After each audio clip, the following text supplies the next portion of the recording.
My patience and my faith is really being tested because 1 minute I'm full of faith, 1 minute it's like just unbelief is just like the temptation. Yeah. What went well and what we want to improve on next week. Okay. And also just like a regular check-in of like how you're feeling. Yeah, just so we can check in with each other. Yeah.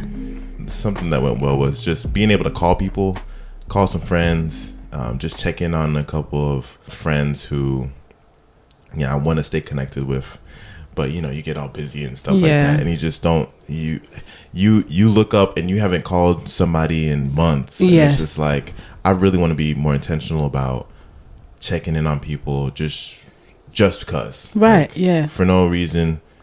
And I feel like I called like 3 people this week. Yeah. It might be more. Yeah. And the reason why that happened was there would be moments where I'm not doing anything. Maybe I'm like driving, or like this morning, for example, like I woke up and I was doing like a couple chores and I'm like, this is an opportunity to call somebody. Let me just call them. I have this energy. I'm not working or anything like that. Let me just capitalize on that opportunity. And I just called him, and you feel so much better afterwards. You do, yeah. Yeah. So that was something that went well this week.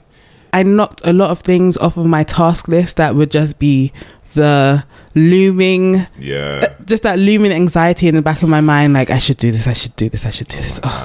Yeah, but I knocked a lot of them off. Nice. So I felt a lot freer this week. I got to do other things that I had also been putting off because like, I just don't have enough time right now. So yeah, it just felt really freeing. Like even we got to visit my aunt, and just with the MCAT and stuff, I felt so, and I was also doing classes too and then work. Yeah. I felt just so restricted. Even though looking back, I probably could have put time in it. Yeah. But my mind was just so bogged down. Yeah. So yeah, I'm just glad that I get to do those things, and it's just like I feel like lighter just having those things knocked off. Yeah, I had like a few halts in my application process. Just getting those emails out, just putting it in their hands. It's just like, okay, I mean, yeah, I've done my thing. I've done what I can do. Yeah. And that's like one of the good things. And then on the back end, it's like also just now I'm just like fervently checking my email every 5 minutes, which is so unhealthy. Like it's really a trial of faith. I think you're just excited. You're just excited to see the results of it. I am, but also I think the anticipation is really testing my patience.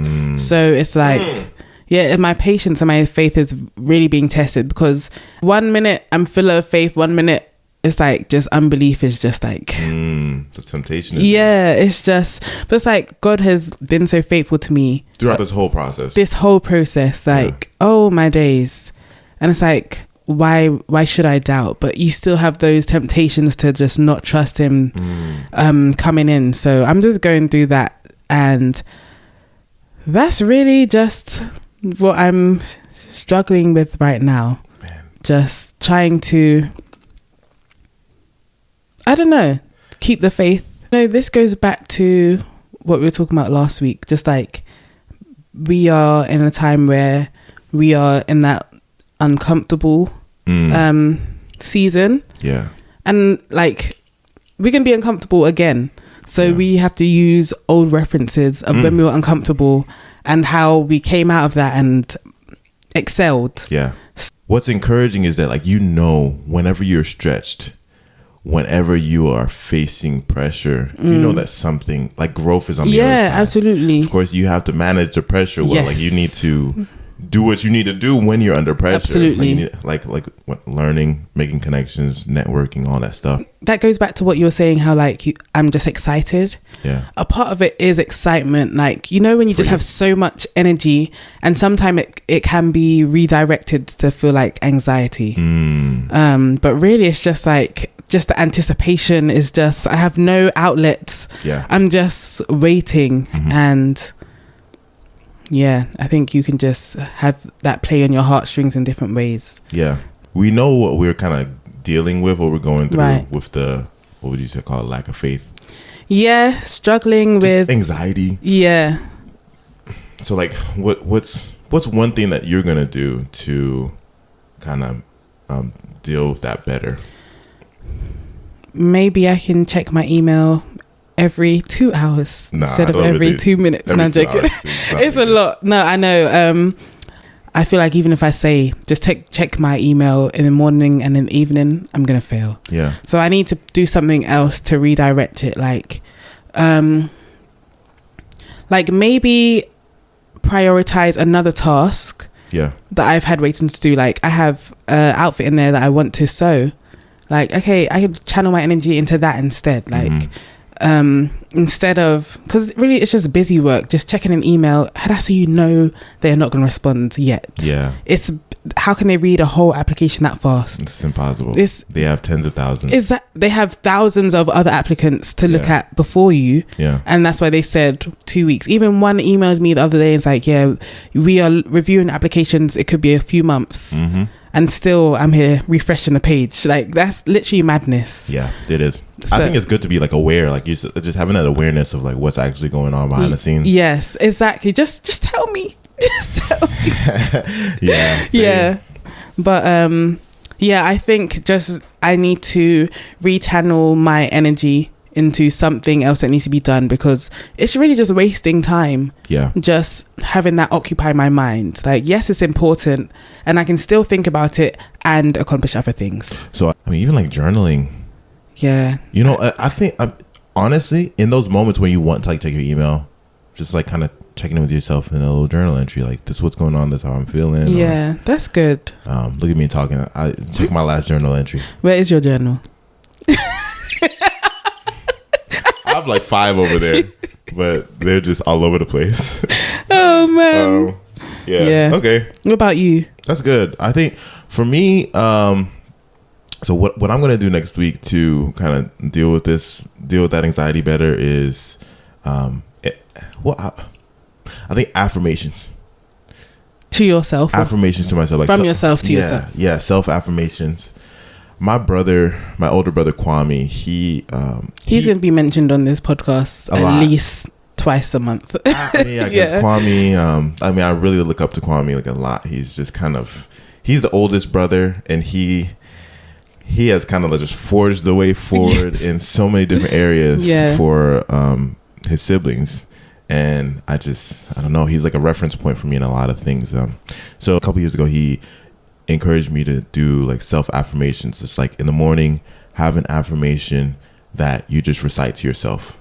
I remember I wrote one down, and it was basically copy and pasting his. And it wasn't like a.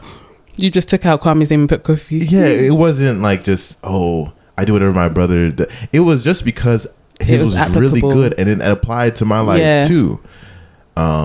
And I think I'm going to just lock in on that affirmation because it's so good. Do you think it's still applicable now though, even though years have gone by? Yeah. Oh, okay. Absolutely. Just one of my affirmations to myself is like, I am intentional. Like, I'm intentional about the goals that I want to accomplish. Okay. A lot of the times I can tell myself the story that you're not. I procrastinate or I'm not intentional, which is a lie. it's a lie. Yeah. In the past I've had a habit of procrastinating a little bit, but that's not who you are. That's not who I am, you know. And the affirmations kind of give you an opportunity to separate your identity from your habits, past and present. Got you. Yeah. You know what I mean? Yeah, I like that. Yeah. So I should probably get some too. Absolutely. Yeah. I think, people laugh, but like looking yourself in the mirror. Yeah. Looking yourself in the mirror and saying, hey, I am confident. I get my work done. Like, I know where I'm going.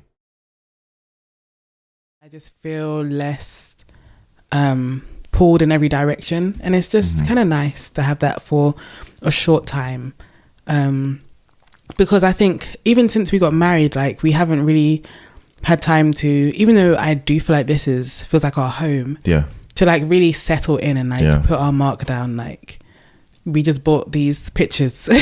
You know, there's still things I look at and it's like, this could work better in our house. Yeah. But I haven't had the time to sit down and say, okay, what could be put in here to make it more functional. Yeah. Making the house feel more like a home. Yes. And today I feel like I'm kind of embracing the taking time to invest in ourselves and our home. Yeah. Rather than, even though I feel like we have been filling our cups in other ways by helping other people or doing other areas of our life, but in the home aspect, I think we've been quite empty. Yeah, that absolutely. We can do so much more. Yes. So today I'm feeling excited to kind of pour into our home cup.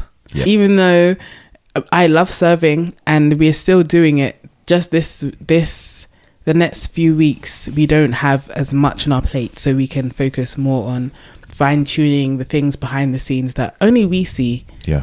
That need to be worked on. Yeah. Yeah, we need to fill our own cups. Yes. We need to fill each other's cup. And we need to set boundaries so that we're not overexerting ourselves and just filling other people's cup. Yeah. And I mean, and that doesn't mean that you don't fill other people's cup. Like service to other people is really important, and it fills our cup too. Absolutely, it fills our cup too. But there is a certain extent to where you are human. Yeah, you're losing yourself. Yeah. Because you are not investing in yourself. Yeah. Did you buy groceries? No, because you were running around. Man, yeah. So, yeah, that's that.